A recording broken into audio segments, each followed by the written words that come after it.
होश में हमारे शब्दों को ध्यान से सुनना। जब इतना गलत हो जाता है तो अपना चेहरा अपने को पसंद नहीं आता और अपना जीवन अपने को पसंद नहीं आता और अपने अंदर से मन कहने लगता है नष्ट कर दो इस शरीर को। फिर वो जो आगे की लीलाएं होती है, अच्छा ऐसा हुआ, फांसी लगा ली, जहर खा लिया, ये कर लिया, वो कर लिया। यदि तुम परमार्थ के पति को हो, ये तीन बातें नहीं है तो तुम्हारा पतन हो चुका है। हमारा मन भजन में होटलों में खाओगे, भजन में मन लगेगा, अशुद्ध आहार करोगे, मनमानी व्यभिचार प्रवृत्तियों का दर्शन संभाषण और क्रिया करोगे और तुम्हारा मन सच्चिदानंद प्रभु में लग जाएगा। तमाशा समझा है, तमाशा समझ लिया, अध्यात्म में मन को लगाना। अपनी दिनचर्या में इतना पावर है कि जहर भी समन हो जाएगा। मीरा जी का समन हो गया ना। अगर नियम है 1:45 बजे उठने का, स्नान का, तो 1:45 बजे ही उठना चाहिए, 2 नहीं बजना चाहिए। अपने पास सामर्थ्य होने पर नीचापमानम सुधा, वो नीच है, मुझ पर शासन कर सकते हैं, पर उसके द्वारा किए हुए अपमान को सह गए और अंदर से मनाया भगवान तुम्हें सुखी रखे, स्वस्थ रहो। जिसका इंद्रिय मनोनिग्रह युक्त समय व्यतीत होता है भगवत चिंतन में, वो महापुरुष है। अभी वर्तमान में ही है, चिंता मत करो, स्थिति जागृत होने में देर नहीं। सच्ची तुमने बहुत सामर्थ्य, जागो। अगर झुक गए तो रौंद दिए जाओगे। ये 8 बातें भगवत भक्त अपने जीवन में जांच ले कि है कि नहीं है, अगर ना हो तो धारण कर ले। पहला है संत महापुरुष आपके जीवन में है कि नहीं, ये जांच करनी है। देखा है हमने, अगर किसी संत को आदर्श मानकर आप नहीं चल रहे हो तो दिमाग को खसकते हुए देखा, खसक गया है दिमाग। वो मनमानी आचरण केवल सिद्ध बनने के लिए कर रहे हैं। उनके आचरण ऐसे कि भोले भाले लोग ये समझे कि तो सिद्ध है। और जानते हो सिद्ध किसे कहते हैं? ब्रह्म भूता प्रसन्न आत्मा न सोचति न कांक्षति समः सर्वेषु भूतेषु मद भक्तिम लभते पराम निर्माण मोहाजित संग दोषा अध्यात्म नित्या विनिवृत्त कामा द्वंद्व विमुक्ता सुख दुख संगई गच्छन्त मूढ़ा। ये स्थिति आनी चाहिए। पूरा कोरा, जैसे नाटक मंच पर नाटक किया जाता है ना, पूरा दिखाई देता है, पूरा नाटक। क्यों? क्योंकि कोई डांटने वाला नहीं है, कोई आदर्श नहीं है महापुरुष जीवन में। वो जो मन आवे सो बोलो, जो मन आवे सो नाटक करो। तो 100, 200, 500 लोग भोले भाले जिनको ककहरा नहीं आता परमार्थ का, वो कह देते मेरे भगवान, मेरे सिद्ध योगी, मेरे महापुरुष, मिट्टियां मेट कर देते हैं।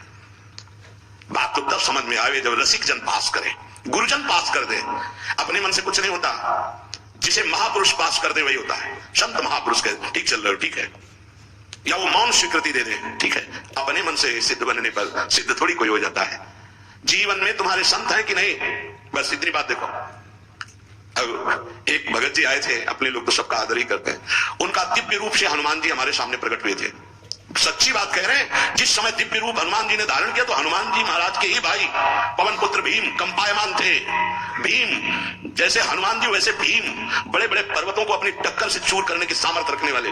अभी पैदा ही हुए थे भीम और गोद में लिए हुए माता कुंती चल रही थी। अचानक सिंह निकला, दहाड़ हुई तो गिर गए भीम। तो जो जिस चट्टान पे गिरे चकनाचूर हो गई चट्टान, और उस आवाज से भयभीत होकर भाग पड़ा सिंह। अभी गोद में बच्चा थे वो भीम, जिस समय प्रार्थना की कि भैया मैं तुम्हारा वो दिव्य रूप देखना चाहता हूं, तो उनका काहे को तुम व्यर्थ में ऐसा तुम नहीं देख पाओगे। तो उनका हमारी लालसा है, आपका छोटा भाई बट्टास किया हनुमान जी का वो दिव्य रूप कि कंपायमान होकर कह रहे थे, हे वायुपुत्र, हे पवन पुत्र, तुम अपने रूप का स्मरण करो, मेरी सामर्थ्य नहीं। और व्यक्ति ऐसे कह रहा मैं दिव्य हनुमान। हम कह रहे पाखंड मत करो, ठीक से चलो तो ये सब भगवत स्वरूप अनुभव में आ जाएंगे। ठीक से चलो, बड़ा विचित्र स्वरूप है। जब तक जीवन में कोई संत नहीं तो हम ये देख रहे हैं कि वो जीवन या तो पाखंड में सकिल जाएगा और या तो व्यर्थ के चिंतन में फंसा हुआ अपने को मान लेगा कि मैं सिद्ध हूं। आपका शब्द, आपकी दृष्टि, आपकी चेष्टा 10वां शास्त्रम प्रमाणम थे, तब सिद्ध माना जाता है।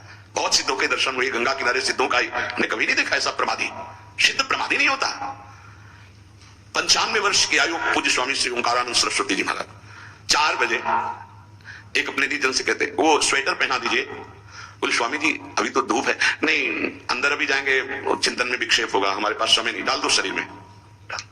अब इसका एक साधारण शब्द हुआ, इसका प्रभाव इतना पड़ा कि इतनी अवस्था में इतने चिंतन परायण की स्वेटर पहनना है, ये स्मृति बाधा ना पहुंचा पावे, डाल दो शरीर में। कितना सूक्ष्म। बड़े बड़े महापुरुषों को देखा है, अपने ब्रज के प्रेमी जनों को और ब्रह्मबोध संपन्न दोनों महापुरुषों को, किंचन मात्र कहीं भी कोई भी शास्त्र विपरीत शब्द नहीं, 1 सेकंड की चेष्टा नहीं पाई शास्त्र विरुद्ध। और यहां शास्त्र में है ही नहीं, हो वैसे सिद्ध हो रहे हैं। क्यों? क्योंकि जीवन में किसी आदर्श महापुरुष का अंकुश नहीं। अगर किसी संत का भय तुम्हारे जीवन में नहीं है तो ये माया रौंद देगी, पक्का समझ लीजिए।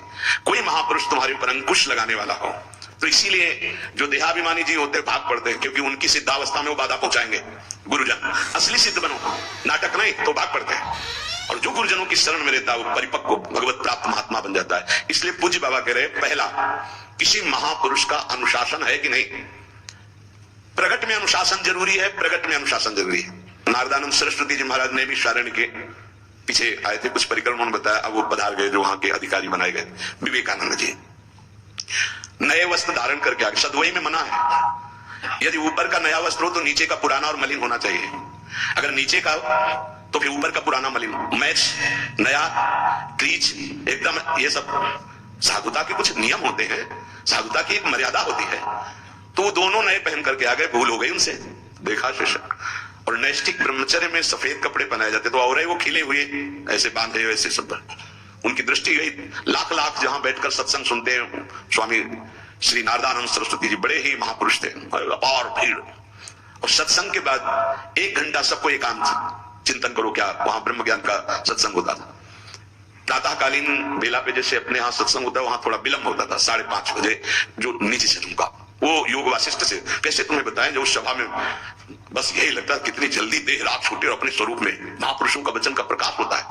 एक सत्संग होता था सामूहिक सब लोगों का, एक होता था पर्सनल, जो दिव्य साधक हैं केवल वही बैठ सकते हैं, अन्य नहीं। ऐसे पूजुड़िया बाबा के यहाँ भी एक होता था पर्सनल ज्ञान का और एक होता था सामूहिक प्रवचन। तो उस समय सामूहिक सत्संग चल रहा था, काफी सब समाज लाखों की थी।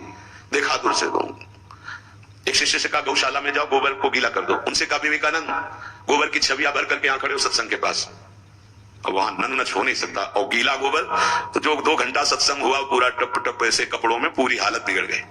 क्या था ये? संत शासन। अब दोबारा वो गलती नहीं होगी, समझाने की जरूरत नहीं, समझ गए कि हमसे गलती क्या हुई। संत शासन नहीं है तो ये मन बहुत विचित्र है, बहुत विचित्र है। इसीलिए पहला, जो भी परमार्थ का पथिक हो, चाहे ज्ञान मार्ग का, योग मार्ग का, किसी योग मार्ग की लौकिक ऊंचाई पर पहुंचे हुए कि गुरुदेव आए और उन्होंने कहा कि किसी कारण से शिष्य बढ़ जाए और अपने गुरुदेव की अवहेलना करे तो उसकी गति क्या होगी? उनका दुर्गति। दुर्गति, दुर्गति के सिवा उसके आगे कोई शब्द नहीं है। गुरु को पीड़ा है और शिष्य परम पद में पहुंच जाएगा? नहीं नहीं, ऐसा कह सकता। अनुशासन अत्यंत आवश्यक है। किसी भी वैभव या लोक व्यवहार या लोक मान्यता बढ़ जाने पर अपने गुरु का अपमान, गुरु की अवहेलना, तो उसकी दुर्गति पक्की। देखो, ये मन है, ये इंद्रियां हैं, ये अहम है, ये केवल गुरुदेव से ही वश में आता है, दूसरी जगह नहीं आता। क्यों?